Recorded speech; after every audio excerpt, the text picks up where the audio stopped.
Dans un village pittoresque niché entre des collines verdoyantes et des forêts murmurantes, vivait un vieux menuisier nommé Tobias. Tobias était connu à travers le pays pour son talent à créer les meubles les plus exquis. Les gens venaient de loin pour lui commander des pièces, chacune étant un chef-d'œuvre de bois et d'imagination. Un jour, une jeune apprentie nommée Ella vint trouver Tobias pour apprendre l'art de la menuiserie. Impressionné par son désir d'apprendre, Tobias accepta de la prendre sous son aile. Pendant des années, Ella travailla diligemment aux côtés de Tobias, absorbant sa sagesse et maîtrisant les techniques du métier. Sous sa tutelle, ses compétences s'épanouirent et elle commença à créer ses propres pièces magnifiques. Au fil du temps, Tobias remarqua un changement chez Ella. Elle se concentrait de plus en plus sur la création de pièces plus élaborées et ornées, cherchant à impressionner par des designs complexes et des matériaux coûteux. Tobias, quant à lui, continua à créer ses meubles avec une élégance simple, mettant l'accent sur la qualité plutôt que sur l'opulence. Un jour, un riche marchand arriva au village, à la recherche d'un menuisier pour créer un grand trône pour le palais du roi. Ayant entendu parler de la réputation naissante d'Ella, il lui confia la tâche. Excitée et désireuse de faire ses preuves, Ella se lança dans son projet le plus ambitieux à ce jour. Elle passa des semaines à travailler sur le trône, mettant tout son cœur et son âme dans chaque détail. Enfin, le jour arriva où le trône fut dévoilé au palais.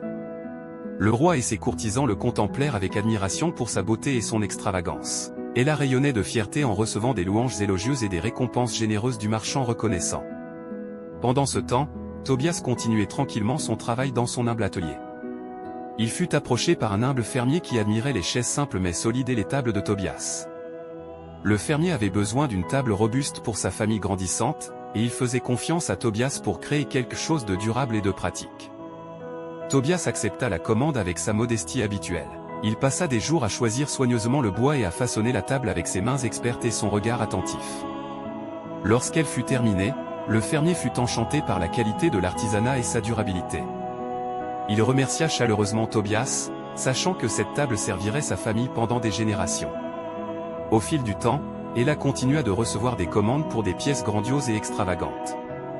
Elle s'habitua à l'adulation et à l'admiration qui accompagnaient ses créations luxueuses. Cependant, malgré son succès, elle ressentait un vide persistant. Elle se souvenait des enseignements de Tobias sur la véritable essence de l'artisanat et se demandait si elle s'était éloignée de ses leçons.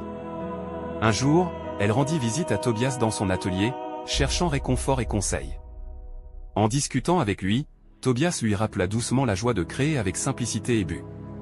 Il lui montra une chaise qu'il avait fabriquée, une chaise simple, mais avec une élégance et une force qui en disaient long sur son artisanat.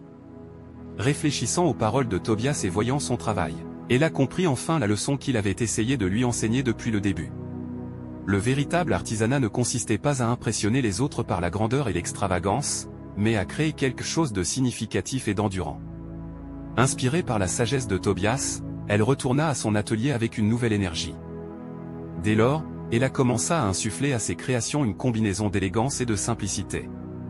Elle trouva de la joie à créer des pièces à la fois belles et fonctionnelles, tout comme Tobias lui avait enseigné. Sa réputation grandit non seulement pour son talent, mais aussi pour la sincérité profonde qui transparaissait dans son travail. Ainsi, dans un village niché entre des collines verdoyantes et des forêts murmurantes, le conte de Tobias et d'Ella devint une histoire précieuse.